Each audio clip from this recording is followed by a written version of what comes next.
Pharisees. Just who were these guys?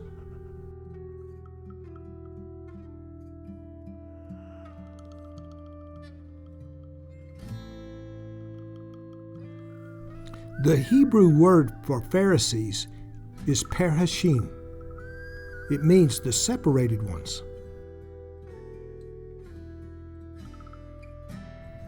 The Pharisees became a prominent religious order around 167 BCE, shortly after Antiochus Epiphanes invaded Israel in 175 BCE. They resisted the Hellenistic reforms that had been decreed by Antiochus. They emphasized the importance of the temple and its service, and they believed that their descent from Abraham guaranteed their inclusion into the coming kingdom. In addition, the religious sages claimed Yahweh gave additional oral instructions, laws in explicit detail that provided clarity and understanding as how to obey the written law. Initially, these instructions in the form of rulings and regulations were handed down orally. Due to persecution and hardship, they were eventually committed to writing in what is called the Mishnah, teaching by repetition. Over time, the sages of Israel developed additional commentary in what is known as midrash. Today, the judicial rulings and commentary that comprise the oral law are published in large, multi-volume sets in what is known as the Talmud. There are 5 fundamental principles of Pharisaical Judaism. The first principle is the doctrine of the oral law as set forth in the Talmud. This is the first and most fundamental principle of Pharisaical Judaism. And it should be noted that the rabbis place the oral law above the written law of Yahweh. The second principle is the absolute authority of the rabbis. In the Midrash, it states, even if they instruct you that right is left and left is right, you must obey them. They even ascribe the death penalty to all transgressors. In the Babylonian Talmud, it states, and whoever violates the teachings of the sages is liable to death.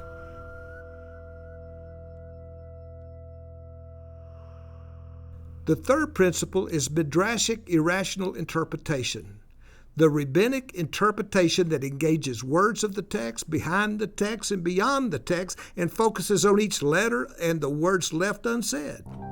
Rabbinical authority makes the interpretation binding, regardless of rationale.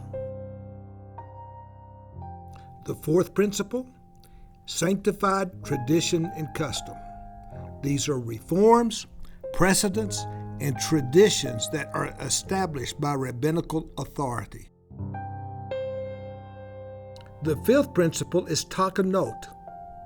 These are major rabbinical enactments, legislative rulings within halakha, Jewish law as set forth in the Talmud. These rulings are promoted as necessary for righteousness by rabbinical authority. With regard to keeping the law, it states in Deuteronomy chapter 30, verse 11, that these commands which I am giving you today are neither difficult, nor are they beyond your reach. However, this is not the case for the Orthodox Jew. Just for example, in Scripture, it states that everyone is commanded to remember the seventh day of the week and to keep it holy. God basically is commanding us to do no work on this day and not to buy or sell. But for the Orthodox Jew, there are over 1,000 legal decrees and instructions that are mandated as necessary for just keeping the Sabbath day. What I'm about to share with you is very important. You will never understand the Gospels or the writings of Paul until you grasp the fact that the oral law and the written law are two very different things. To the Orthodox Jew, the law consists of both the oral law and the written law of God. The Greek word used in the New Testament for law is nomos. This word is used in a general sense, and sometimes it refers to the written law, sometimes to the oral law, and at times the sum of both the written law and the oral law as understood by the Jews. Today, Orthodox Jews proudly proclaim they are a direct continuation of the Pharisees dating back to the Second Temple period. To be called an Orthodox rabbi, he must receive rabbinical ordination from a previous rabbi who received his ordination from a previous rabbi. They claim this practice in succession goes all the way back to the 1st century.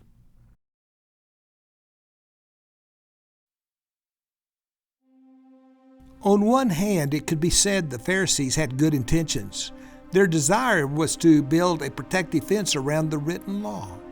However, in their attempt to do so, they actually defied and disobeyed Yahweh, for he commanded, "You shall not add anything to the word which I am commanding you, nor shall you take anything away from it, that you may keep the commandments of Yahweh your Elohim, which I command you." In their attempt to be obedient, they became disobedient. People need to understand, man-made tradition is a transgression of the law.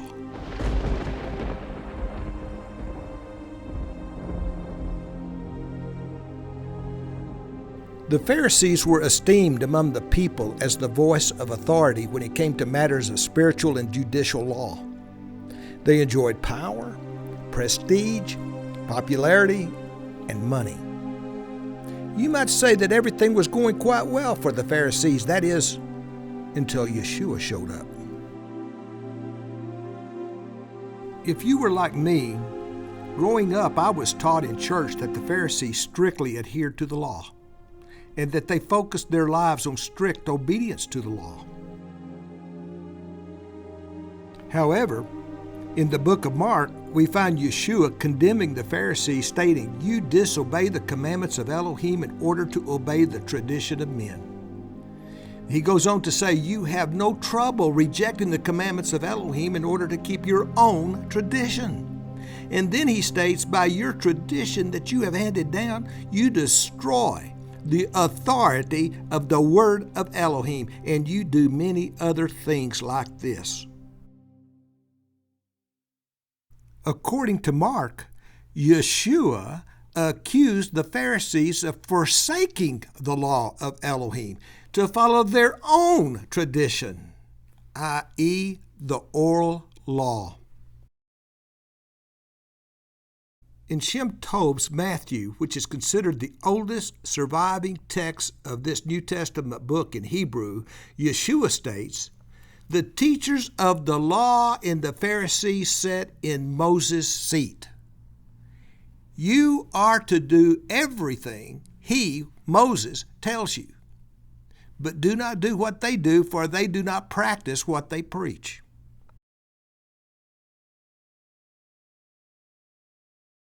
Throughout the New Testament, we find many confrontations that Yeshua had with the Pharisees. He at times calls them hypocrites, other times sons of hell, blind guides, fools, whitewashed tombs, unjust, unmerciful, unfaithful, lawless, foul with extortion and greed, corrupt, poisonous snakes, and the offspring of the devil. In the Sermon of the Mount, Yeshua makes a blistering comment that suggests that the Pharisees will not enter into the kingdom of heaven.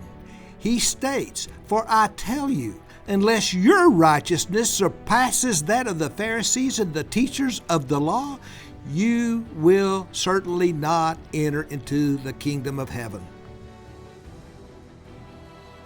So I ask you, did the Pharisees obey God's law? The answer is no. Nope, nada. They did not keep the law. In the book of John, we find Yeshua teaching in the temple. And he states to the Jews, he says, "Has not Moses given you the law? Yet not one of you keeps the law." Here's the problem. The Pharisees pursued a righteousness based on man-made commandments and traditions rather than the righteous commandments that came from the Father.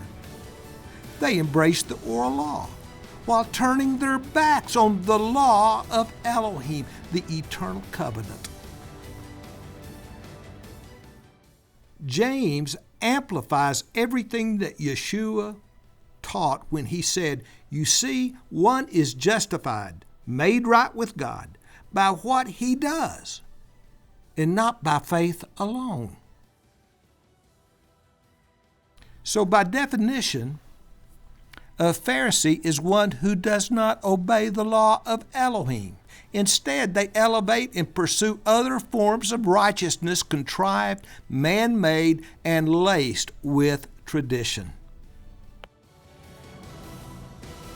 I want to ask you a very, very important question. Who are today's Pharisees?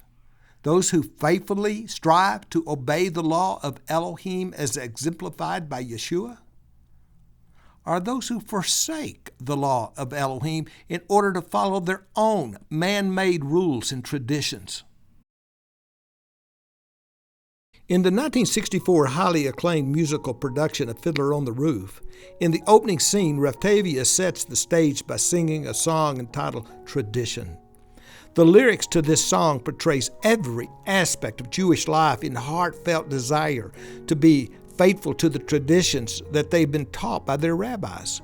Listen carefully to just an excerpt of these lyrics. He states, "We have traditions for everything: how to eat, how to sleep, even how to wear clothes. For instance, we always keep our heads covered and always wear a little prayer shawl. This shows our constant devotion to God." You may ask, how did these traditions start? Well, I'll tell you. I don't know, but it's a tradition. Because of our traditions, everyone knows who he is and what God expects him to do. Tradition, tradition, tradition. Tradition, tradition, tradition. Tradition.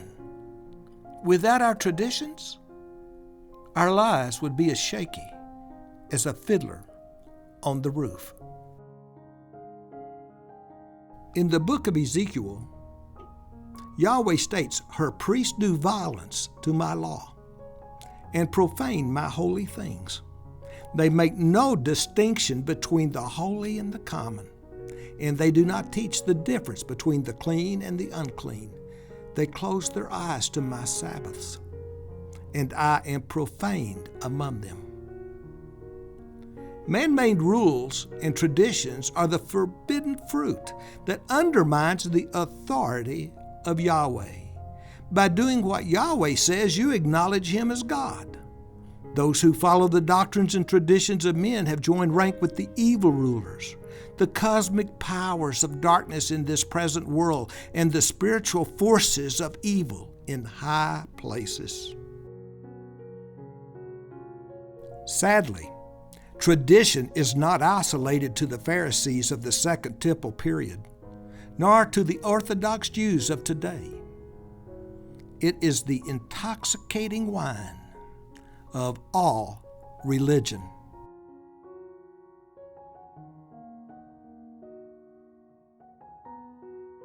In Proverbs, we read, "There is a way that seems right to a man, and this way is man-made rules and traditions." But it states that in the end, it is the way that leads to death. Listen carefully to what I'm about to say. The oral law, which are the commandments and traditions of men, is the yoke of slavery, not the law of Elohim.